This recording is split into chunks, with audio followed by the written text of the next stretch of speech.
V S ಕಿಚನ್ಗೆ ಸ್ವಾಗತ. ಇವತ್ತು ನಾನೊಂದು ಧನಿಯಾ ಕಾಫಿ ಮಾಡೋದು ತೋರಿಸ್ಕೊಡ್ತಾ ಇದ್ದೀನಿ. ಅದಕ್ಕೆ ಏನೇನು ಬೇಕು ಅಂತ ಹೇಳ್ತೀನಿ. ಧನಿಯಾ ಸ್ವಲ್ಪ, ಏಲಕ್ಕಿ ಪುಡಿ ಸ್ವಲ್ಪ, ಬೆಲ್ಲ ಸ್ವಲ್ಪ, ಹಾಲು ಸ್ವಲ್ಪ, ಇವೆಲ್ಲ ಬೇಕಾಗಿರೋಂಥ ಸಾಮಗ್ರಿಗಳು. ಮಾಡೋದು ಹೇಗೆ ಅಂತ ನೋಡ್ಕೊಳ್ಳೋಣ. ಮೊದಲಿಗೆ ಬಾಣಲಿಗೆ 2 ಚಮಚದಷ್ಟು ಧನಿಯಾ ಹಾಕ್ಕೊಳ್ತಾ ಇದ್ದೀನಿ.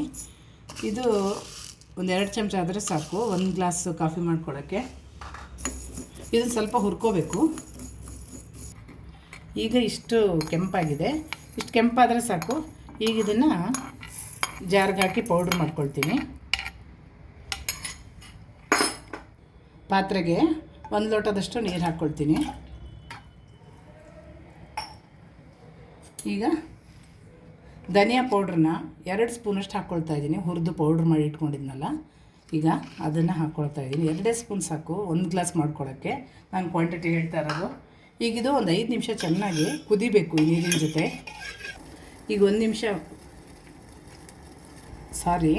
ನಿಮಿಷ ಕುದಿಬೇಕಿದು. 5 ನಿಮಿಷ ಇದು ಚೆನ್ನಾಗಿ ಕುದ್ದಿದೆ. ಈಗ ಇದಕ್ಕೆ ಒಂದು ಸಿಹಿಗೆ ಎಷ್ಟು ಬೇಕೋ ಅಷ್ಟು ಬೆಲ್ಲ ಹಾಕ್ಕೋಬೋದು. ನಾನಿಲ್ಲಿ 1 ಸ್ಪೂನಷ್ಟು ಬೆಲ್ಲ ಹಾಕ್ತಾಯಿದ್ದೀನಿ. ಈಗ ಇದಕ್ಕೆ ಸ್ವಲ್ಪ ಏಲಕ್ಕಿ ಪುಡಿ ಹಾಕ್ಕೊಳ್ತಾ ಇದ್ದೀನಿ.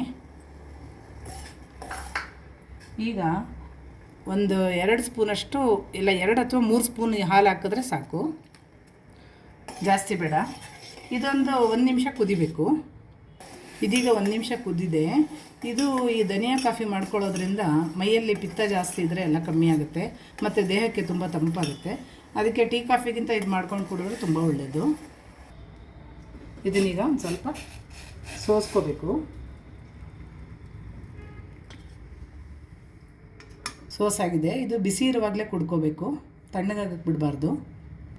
ಈಗ ಧನಿಯಾ ಕಾಫಿ ರೆಡಿಯಾಗಿದೆ. ಈ ವಿಡಿಯೋ ಇಷ್ಟ ಆದರೆ ಲೈಕ್, ಶೇರ್, ಸಬ್ಸ್ಕ್ರೈಬ್ ಮಾಡ್ಕೊಳ್ಳಿ. Thank you.